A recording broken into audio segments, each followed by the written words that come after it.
Greetings and Happy New Year from the Crew XP studio.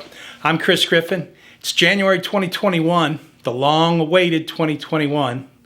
I thought I'd take a few minutes and continue the discussion that we started last year about our situation in the trade show and live events industry and our continued efforts to advocate for help, our plans to reopen, rebuild, rehire, recalibrate our businesses so that we can help our clients reactivate their sales funnels and their opportunity pipelines. So this video clip is probably going to sound more like a podcast message than a video. I'm not really smart enough to figure out how to start an official podcast.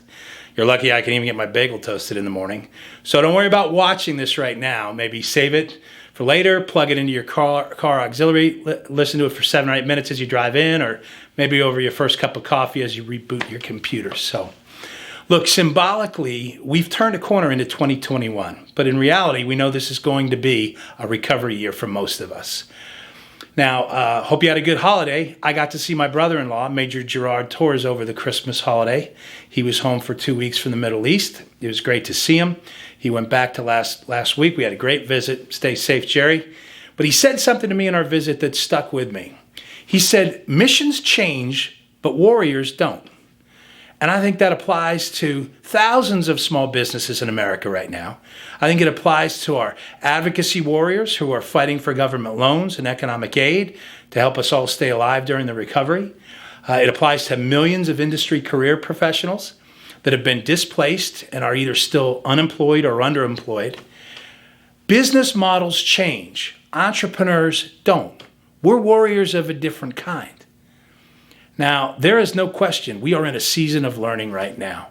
And I think we need to embrace that because let's face it, our businesses have been shut down and not by choice. Our employees have been let go. Maybe we're those employees, if you're listening to this, that were let go. We were handed a mandatory do-over. Now, you can feel punished about that, or you can try and feel grateful for still being here, for still having a pulse. You choose. You actually get to choose how you approach this. And a wise man once said to me that there's no sense in rehearsing for tragedy. In a few words, sitting around and speculating about how bad things are, how tough they're going to get, it's a dead-end street. There's no path through there for us. So I will say this. I've learned that in life, we learn way more being uncomfortable. And I think this past year, we've all had to learn to live with discomfort.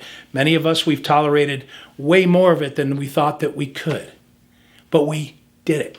You did it. And as we begin to return to better times, we have such an opportunity in front of us to do things better as we build back, to do things differently. So if better times are not here yet, then you still have time to prepare. So that's a good thing. And if your business recovery has started, then what an exciting time this is, right? Let the better way of doing it differently begin. I have found that grateful is a better place to figure it out from. Grateful is a better starting point. Punished fills me with anger and hurt and rage. I feel like I'm owed something. I'm looking for someone to blame, and I've tried that and it doesn't work. I can't build or reopen or reactivate from that place. But from a grateful place, I do see new opportunity. I see it with fresh eyes, not a hurtful stare. I'm curious. I embrace more easily. I'll try it. I'll focus on it. I'll find it. I'll get there quicker and cleaner from a positive place. I know I'll learn about it. I'll understand it more. I'll build it better. So for each one of us, I'm talking about a new business beginning. And a new business beginning is an incredible story, right? It's one that you get to author. One in which your business is the main character. So what story are you telling with your revamped enterprise? Who's the romance with? Who gets saved? Who does it help? What's unique about it? What are the character traits, right? You can make it anything you want. It can be beloved, appreciated, underappreciated, hated. Is it a hero business or a villain business? I'm guessing you're not building a villain business. The characters that you staff it with, the behaviors you espouse or tolerate or refute, the world's going to judge this new thing you create on all that. So are your coworkers a comfort to customers? What's your unique value proposition? Simon Sinek asks us that all the time. What's our why, right? Why are we doing what we're doing? That's a big focus for me right now.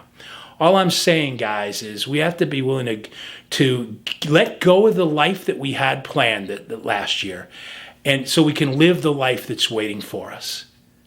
Okay? I'm reminded of a well-planned trip to France that my wife and I took a couple of years ago. Every day, every hour we had planned out for our 4 days there.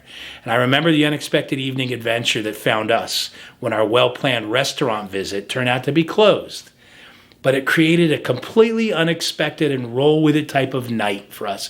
Turned out to be the highlight of our trip in Paris. So there's your takeaway for today. 2021 is going to be filled with unexpected adventures. Embrace that. Come at it from a place of gratitude, not anger. The mission may have changed, but professionals, entrepreneurs, warriors don't change. So this year, don't think about your numbers up or down. Just think about forward and doing the next right thing.